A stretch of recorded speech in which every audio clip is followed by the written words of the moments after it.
नमस्कार दोस्तों, करते हैं आगाज रण की युग बदलने की तैयारी। जीत उसी की होगी जिसका संघर्ष है जारी।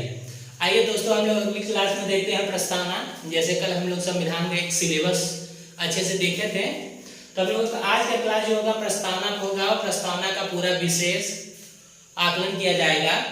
तो प्रस्तावना जैसे कि हम लोग जान सकते हैं किसी भी देश या राज्य की हम लोग जैसे प्रस्तावना कह सकते हैं, हम भारत के लोग भारत को एक संपूर्ण प्रभुत्व संपन्न समाजवाद पंथ निरपेक्ष लोकतंत्रात्मक गणराज्य बनाने के लिए उसके समस्त नागरिकों को सामाजिक आर्थिक राजनैतिक न्याय विचार अभिव्यक्ति विश्वास धर्म उपासना की स्वतंत्रता प्रतिष्ठा एवं अवसर की समानता प्राप्त करने के लिए उन सब में व्यक्ति की गरिमा एवं राष्ट्र की एकता अखंडता सुनिश्चित करने वाली बंधुता बढ़ाने के लिए दृढ़ संकल्पित होकर आज संविधान सभा द्वारा 26 नवंबर 1949 मिति मार्ग शीर्ष शुक्ल सप्तमी संवत 2006 विक्रमी एतत् द्वारा इस संविधान को अंगीकृत अधिनियमित एवं आत्मार्पित करते हैं।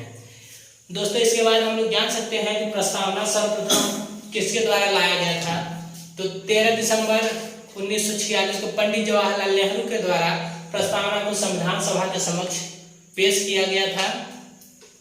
आप लोग इसे देख सकते हैं, हम इसे मिटेंगे। अगर आपको नोट डाउन करना हो तो आप उस करके आप कर सकते हैं। जैसे कि हम लोग जानते हैं कि प्रस्तावना को सर्वप्रथम पंडित जवाहरलाल नेहरू के द्वारा 13 दिसंबर 1946 को संविधान के समक्ष प्रस्तुत किया गया था। उसके पश्चात संविधान सभा के द्वारा प्रस्तावना को 22 जनवरी 1947 को स्वीकार किया गया था। उसके बाद हम लोग कह सकते हैं, आप जाने की प्रस्तावना कहां से लिया गया है। तो प्रस्तावना अमेरिका या यूएसए के चार्टर एक्ट से लिया गया है। 13 दिसंबर 1946 पंडित जवाहरलाल नेहरू के द्वारा 13 दिसंबर 1946 को पंडित जवाहरलाल नेहरू के द्वारा प्रस्तावना को संविधान सभा के समक्ष प्रस्तुत किया गया था। संविधान सभा के द्वारा 22 जनवरी 1947 को प्रस्तावना को स्वीकार किया गया था। उसके बाद हम लोग जान सकते हैं प्रस्तावना को कहां से लिया गया है। प्रस्तावना या उद्देशिका को अमेरिका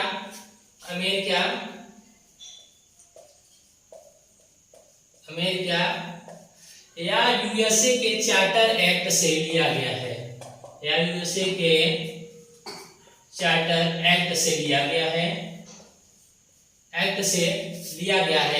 इसके बाद पूछते हैं कि प्रस्तावना की भाषा कहां से ली गई है। प्रस्तावना की भाषा ऑस्ट्रेलिया से लिया गया है। ऑस्ट्रेलिया से लिया गया है। दोस्तों, जैसे इसके बाद सवाल आता है कि प्रस्तावना संविधान का अंग नहीं है। कहा जाता है वेरुवादीवाद 1960 में प्रस्तावना को संविधान का अंग नहीं माना गया था। उसके बाद उसके 13 साल बाद केशवानंद भारती वर्सेस केरल राज्य के मामले में प्रस्तावना को संविधान का अंग माना गया है। प्रस्तावना संविधान का अंग नहीं है। प्रस्तावना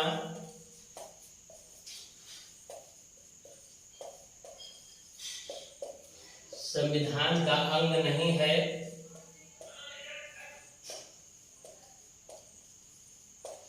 यह है वेरुवादीवाद 1960 मामले में। वेरुवादीवाद 1960। इसके कभी कभी ये ऑप्शन में इल्वरी इट्स भी कहा जाता है, क्योंकि इसके जो न्यायाधीश थे वो इल्वरी इट्स थे। इल्वरी इत्सवाद भी इसे कहा जाता है, कभी कभी ऑप्शन में दे देता है। तो हम लोग कह सकते हैं प्रस्तावना संविधान का अंग नहीं है कि वेरुवादीवाद 1960 या इल्वरी इट्स मामले में दिया गया है। उसके बाद पूछता है प्रस्तावना संविधान का अंग है। केशवानंद भारती वर्सेस केरल राज्य मामले में प्रस्तावना को संविधान का एक अंग माना गया है। प्रस्तावना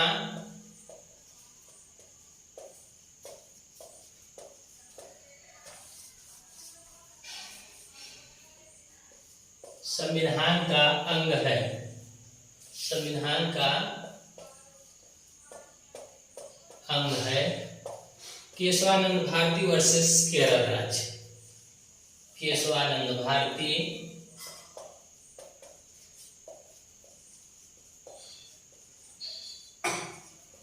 वर्सेस केरल राज्य। ये 1973 में आया था। 1973 में जब बेड़ुवादीवाद आया था कि प्रस्तावना संविधान का अंग नहीं है, इसका मतलब था कि विधायिका प्रस्तावना में संशोधन नहीं कर सकती।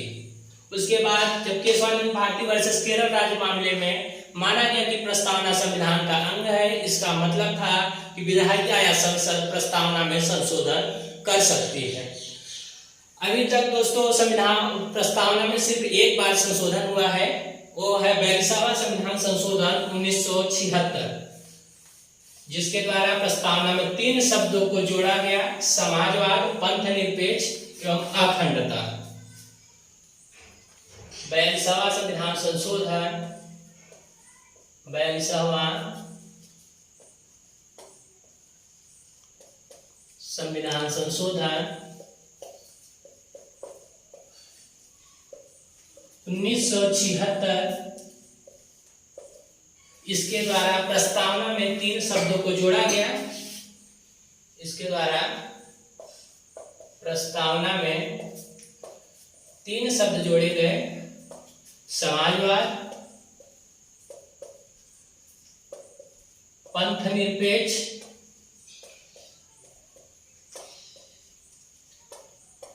कभी कभी धर्म निरपेक्ष भी दे देता है, कभी कभी धर्म निरपेक्ष भी दे देता है। उसके बाद अखंडता, कभी कभी पूछता है कि हमारे मूल संविधान में क्या नहीं था, उसमें आपके ऑप्शन में समाजवाद, पंथ निरपेक्ष या अखंडता शब्द 4 ऑप्शन देके इसमें से पूछेगा कि हमारा जो मूल संविधान था उसमें कौन सा शब्द नहीं था। तो 42वां संविधान संशोधन के द्वारा 1976 में 3 शब्द को जोड़ा गया और हमारे प्रस्तावना में अब तक के मात्र एक बार संशोधन हुआ है, वो है 42वां संविधान संशोधन 1976। दोस्तों इसके बाद हम लोग देखेंगे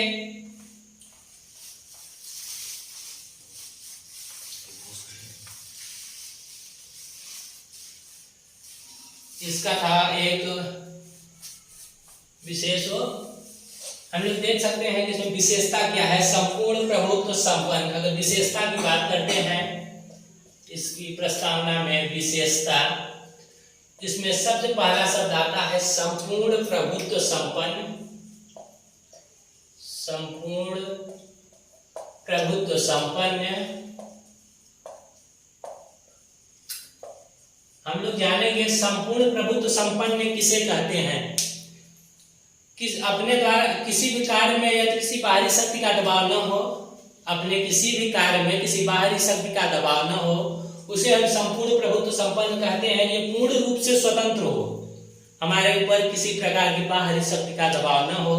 हम किसी भी राज्य को संपूर्ण प्रभुत्व संपन्न इसलिए नहीं कह सकते हैं कि किसी भी राज्य के ऊपर हमारा केंद्र सरकार है, उस पर केंद्र सरकार की दबाव है, इसलिए हम किसी भी राज्य को संपूर्ण प्रभुत्व संपन्न नहीं कर सकते। भारत एक संपूर्ण प्रभुत्व संपन्न है क्योंकि उस पर किसी बाहरी शक्ति या उसके ऊपर किसी का दबाव नहीं है। इसके बाद आ जाता है समाजवाद। संपूर्ण प्रभुत्व संपन्न समाजवाद। समाजवाद वह राज्य कहलाता है जो अपने यहाँ निवास कर रहे जनता को न्यूनतम जीवन स्तर का प्रबंध करे। न्यूनतम जीवन स्तर में रोटी, कपड़ा, मकान 3 चीजें आते हैं। रोटी, कपड़ा, मकान। किसी भी व्यक्ति को जीवित रहने के लिए, खाने के लिए रोटी और पहनने के लिए कपड़ा एवं रहने के लिए मकान, बस यही 3 मूल चीजों की आवश्यकताएं हैं हमें जीवित रहने के लिए। समाजवादी राज्य के विशेषताएं हैं, हम कह सकते हैं समाजवादी राज्य की बात करते हैं तो केरल एकमात्र ऐसा राज्य है जिसे समाजवाद राज्य कह सकते हैं। केरल समाजवाद राज्य की श्रेणी में आता है। समाजवाद राज्य की श्रेणी में आता है। ठीक है, संपूर्ण प्रभुत्व संपन्न हो गया, समाजवाद हो गया। पंथ निरपेक्ष, पंथ का अर्थ होता है विचार, निरपेक्ष का अर्थ होता है पक्ष में नहीं, अर्थात यहाँ निवास कर रहे सभी भारतीय हैं, यहाँ पे निवास कर रहे सभी भारतीय हैं। पंथ निरपेक्ष का अर्थ होता है, पंथ का अर्थ होता है विचार, निरपेक्ष का अर्थ होता है कि पक्ष में नहीं, यहाँ कोई जात पात नहीं, यहाँ के सभी भारतीय हैं। पंथ निरपेक्ष। लोकतंत्र, पूछते हैं लोकतंत्र, लोकतंत्र की परिभाषा हम लोग ऐसे दे सकते हैं। लोकतंत्र, लोकतंत्र जनता के द्वारा जनता पर शासन करने के लिए जनता की सरकार। लोकतंत्र की परिभाषा है जनता के द्वारा जनता पर शासन करने के लिए जनता की सरकार। ये किसके द्वारा कहा गया था? ये अमेरिका के राष्ट्रपति अब्राहम लिंकन के द्वारा कहा गया था। लोकतंत्र। गणराज्य, इसके बाद आ जाता है गणराज्य। गणराज्य, गणराज्य का मतलब होता है ऐसा राष्ट्र जिसका राष्ट्राध्यक्ष हो और राष्ट्राध्यक्ष का पद वंशानुगति न चलता हो। इंग्लैंड गणराज्य नहीं है क्योंकि वहां के महारानी का पद वंशानुगत चलता है। भारत एक गणराज्य है क्योंकि यहाँ के राष्ट्रपति का पद वंशानुगत नहीं चलता। ठीक है, उसके बाद आ जाता है न्याय, ये विशेषता हो गई इसकी। उसके बाद आ जाता है न्याय, तो हम लोग न्याय को देखते हैं। अब हम लोग देखते हैं न्याय को, न्याय कितने प्रकार का दिया गया है। तो न्याय मुख्यतः 3 प्रकार का दिया गया है, सामाजिक, आर्थिक एवं राजनैतिक। सामाजिक, आर्थिक एवं राजनैतिक।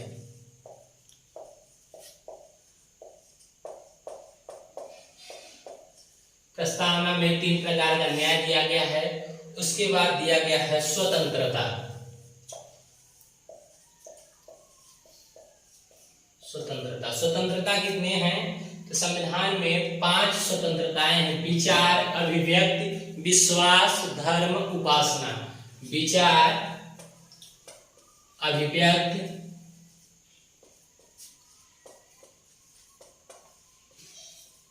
विश्वास, धर्म, उपासना। उसके बाद आ जाता है समानता। समानता 2 प्रकार के होते हैं।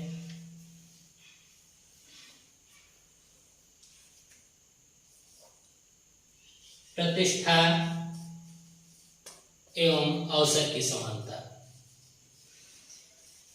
प्रतिष्ठा का मतलब है गौरवपूर्ण जीवन जीने के लिए, जीवन जीने का अधिकार, अवसर, सभी को समान अवसर दिया गया है। इसके बाद हम लोग जान सकते हैं आत्मा या कुंजी जो दिया गया है। इसके बाद आएगा आत्मा या कुंजी। किसे हम आत्मा या कुंजी कहते हैं, वो किसके द्वारा माना गया है, ये चीज आत्मा या कुंजी में दिया गया है। तो आइए हम लोग देखते हैं आत्मा या कुंजी।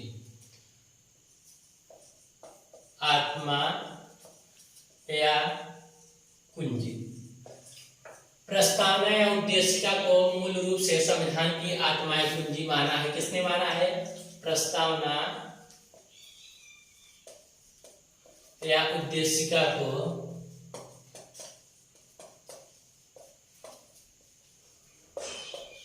मूल रूप से संविधान की आत्मा माने हैं।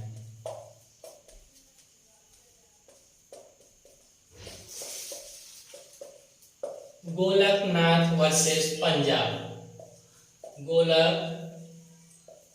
गोलकनाथ वर्सेस पंजाब, उसके बाद आ जाता है मूल अधिकार, किसके अनुसार संविधान की आत्मा है? मूल अधिकार। मूल अधिकार किसके अनुसार संविधान की आत्मा है? तो मूल अधिकार पंडित जवाहरलाल नेहरू के अनुसार, जवाहरलाल नेहरू के अनुसार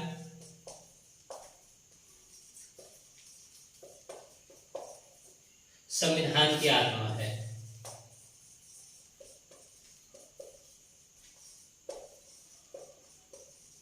आत्मा। इसके बाद आता है अनुच्छेद 32 संवैधानिक उपचारों का अधिकार। अनुच्छेद 32 संवैधानिक उपचारों का अधिकार किसके अनुसार संविधान की आत्मा माना गया है? अनुच्छेद 32 संवैधानिक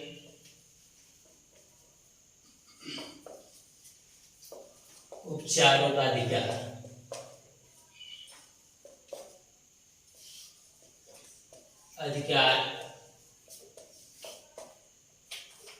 डॉक्टर भीमराव अंबेडकर के अनुसार संविधान की आत्मा है। डॉक्टर भीमराव अंबेडकर के अनुसार संविधान की आत्मा मानी गई है। इसके बाद हम कह सकते हैं भाग 3 और भाग 4 किसके अनुसार संविधान की आत्मा है? भाग 3 और भाग 4 को, भाग 3 तथा भाग 4 को गाडगिल आइंस्टीन के अनुसार, गाडगिल आइंस्टीन के अनुसार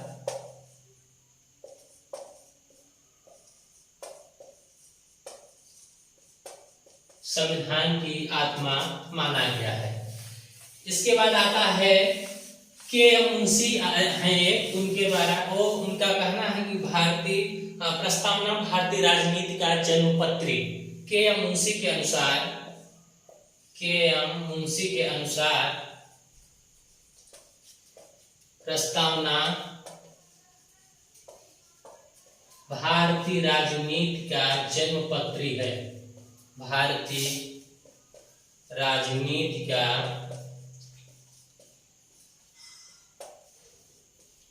जन्मपत्री माना गया है। इसके बाद दोस्तों देखेंगे हम सबसे बड़ी खंडपीठ अब तक की कौन सी थी। तो हम लोग देखे थे कि केशवानंद भारती वर्सेस केरल राज्य के मामले में कहा गया था कि प्रस्तावना संविधान का एक अंग है। उसकी पीठ जो सबसे अब तक की सबसे बड़ी खंडपीठ, अब तक की सबसे बड़ी खंडपीठ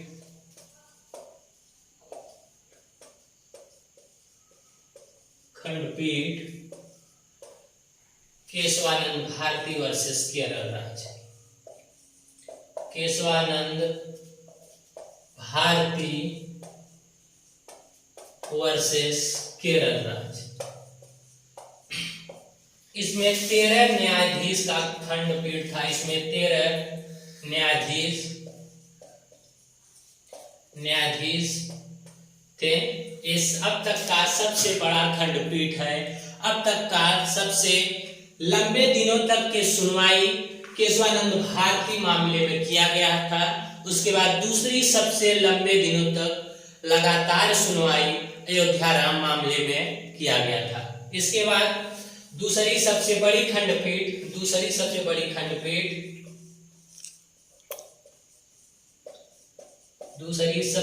खंडपीठ गोलकनाथ वर्सेस पंजाब मामला। गोलकनाथ वर्सेस पंजाब। इसमें 11 न्यायाधीशों का खंडपीठ था। 11 न्यायाधीशों का